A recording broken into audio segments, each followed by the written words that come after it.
super excited to jump on into a series that we're calling Bedrock, all about building confidence in God, block by block, right? And today, we're going to be looking at this story of this person called Elijah. Anybody ever heard of Elijah before? Yes. Yeah, not your brother, no. But we're going to be talking about Elijah, right? And as we talk about that, we're going to be talking about this idea of doing the impossible thing, right? Sometimes we navigate life, and sometimes we have to face certain circumstances, and they feel impossible, right? And I'm here with Bree, and I want you to kick us off. Have you ever felt like there was a time in life where you had to navigate something or overcome something that felt impossible? Yeah. Anybody like sports in here? Sports, dance, cheer, all the things.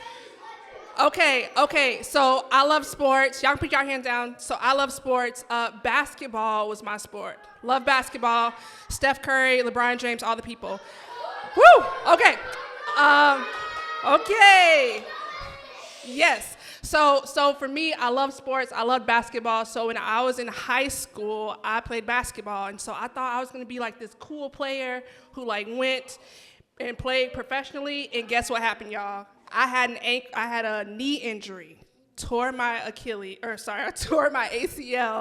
and it was very impossible for me to consider, man, what would my life look like? Because now my dream is kind of being on hold to play basketball in college or professionally. So for me, that felt impossible to come back from. So let's go back a little bit. So you were playing basketball. What grade were you in?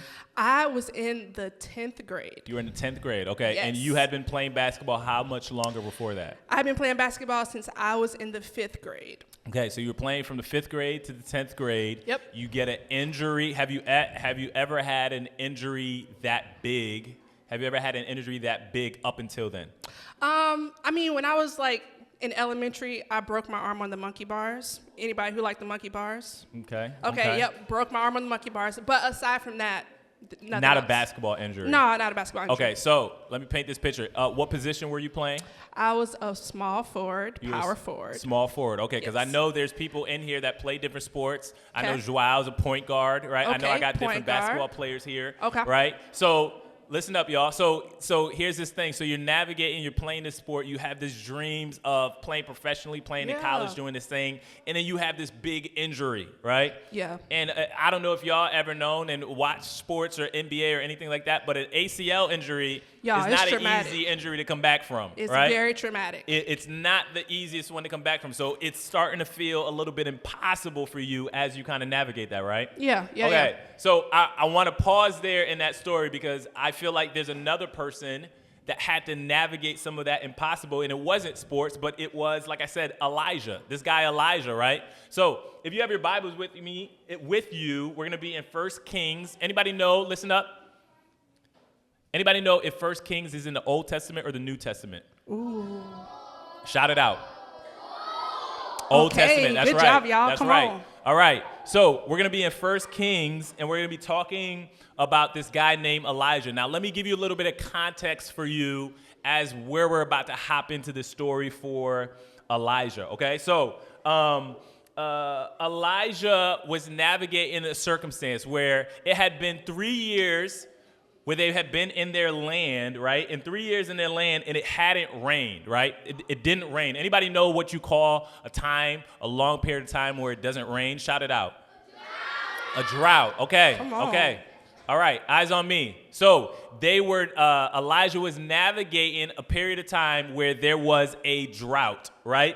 And when there was a drought in that land, the crops died, right? The water ran dry, and it was this big problem, right? And people were desperate. Everybody say desperate. Right? There were these people, and they were desperate, right? 1 Kings 18:1 says this, right? It says, it's going to be up on your screens. It says, after a long time, in the 3rd year, the word of the Lord came to Elijah, okay? And it says this. It says, go, he said this to Elijah, go and present yourself to Ahab, and I will send rain on the land, okay? So I don't want you to miss this. So it had been a drought for a long time. It hadn't rained. The crops were dying. People didn't have food. People were super desperate. And then the Lord comes to Elijah and tells Elijah, hey, I want you to go to this guy named Ahab. Go present yourself to Ahab. And when you do, I am going to send rain on the land, right? Now, when you hear that, and he's talking about sending, it hadn't rained for so long, and he's talking about sending rain on the land, how would you have felt if he were to ask you to go and do that? Would you be like, man, this is possible? Or like, oh, I don't know how this is going to happen. How would you feel navigating that?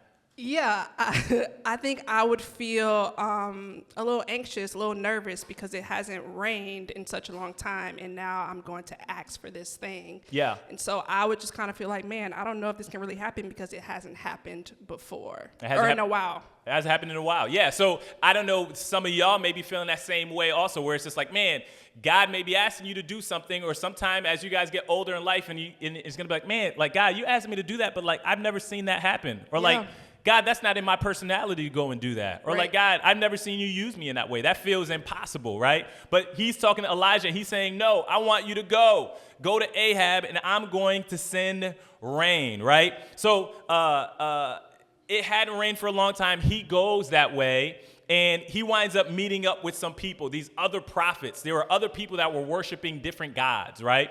And he winds up meeting up with them, and it says that Elijah, he challenged those other prophets. They said there were 450 prophets of Baal to a showdown. Everybody say showdown. All right, so when I say showdown, for my gamers in here, this is just like the equivalent to like you're about to battle on Fortnite or something like that, right? So like, you know, you see what I'm saying? Like they tracking with me, right? Okay. So he's about to invite them, listen up.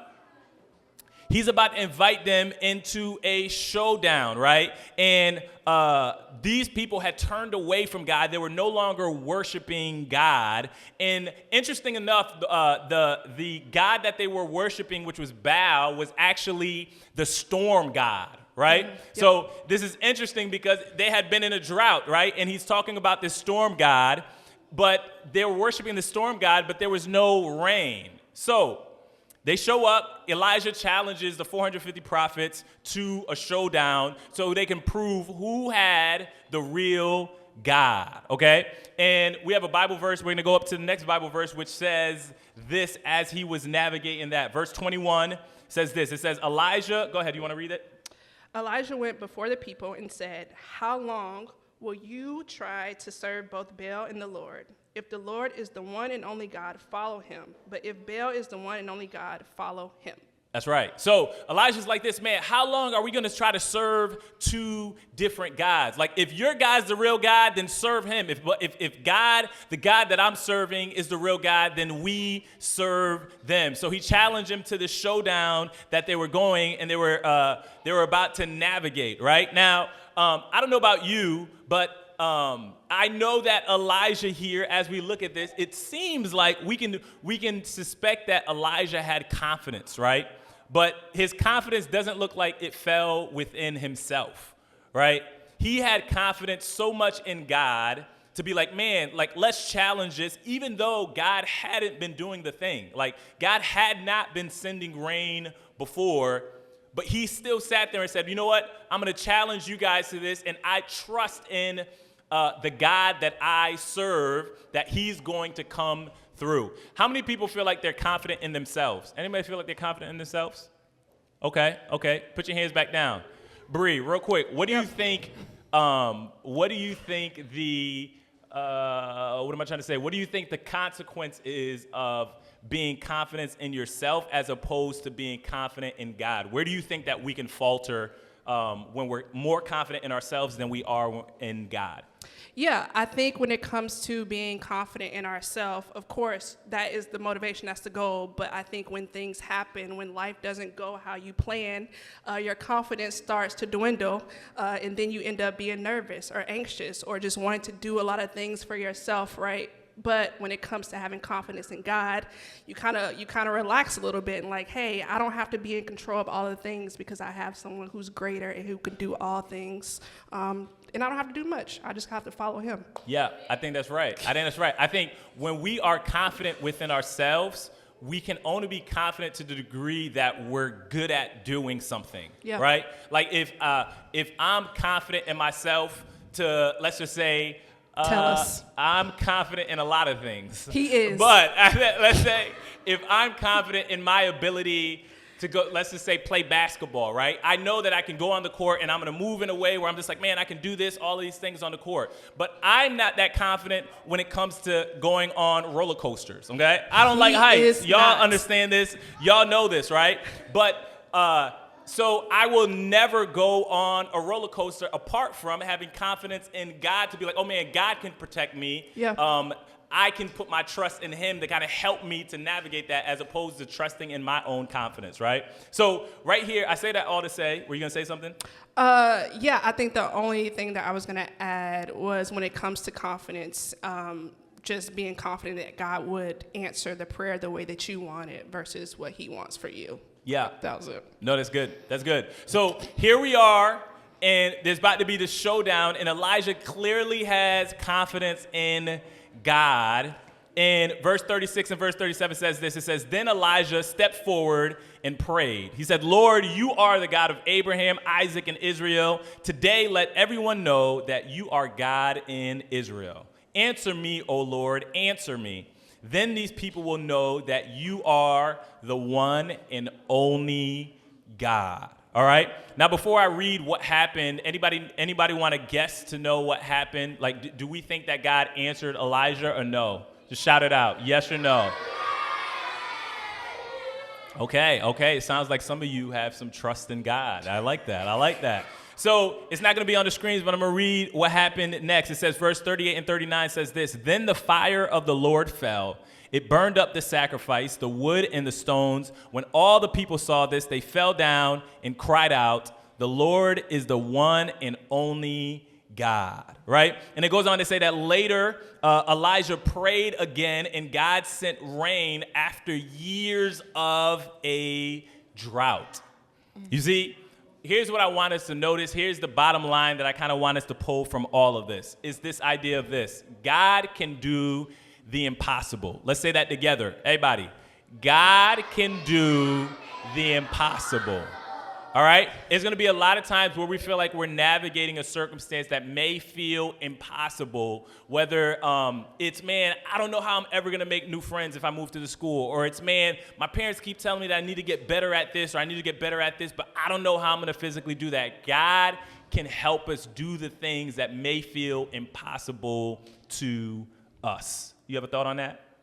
Nope. Okay, that's great. So as we talk about doing the impossible, Bree shared a little bit earlier about how she was playing basketball and she was on this route and she wanted to go to college and play. She wanted to make it professionally, and then she gets this big ACL injury, and it feels like it's impossible to move forward. Tell us a little bit about what happened after that. Yeah, so basically after that, I had to do rehab, had to go to therapy, had to get stronger with my knee. And from there, two things happened. I did go off to play college, but I also saw God moving me in a different way, and I got more interested in therapy and sports and just helping other people as they recover. So it's kind of this twofold. What God did an impossible thing to me. He allowed me to go to college and play. I had a great time, but also I found a new calling in physical therapy, and it just kind of worked out for me in that way. So let's go back just a little bit there. As you were doing the therapy, did it feel like, were you doing the therapy and were you just super excited and super happy because you knew everything was going to work out? Like, how did you feel in the moments of like waking up and rehabbing each and every day? Yeah, y'all, your girl cried. I cried often, okay? I cried a lot. Everybody say, aww. I know, it was traumatic.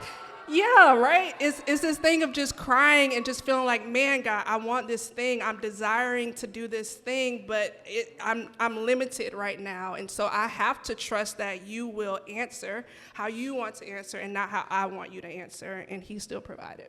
I love that. So here's what I want you guys to kind of get from all of that. We talked about our bottom line, which is that God can do the impossible. But. Everybody say but.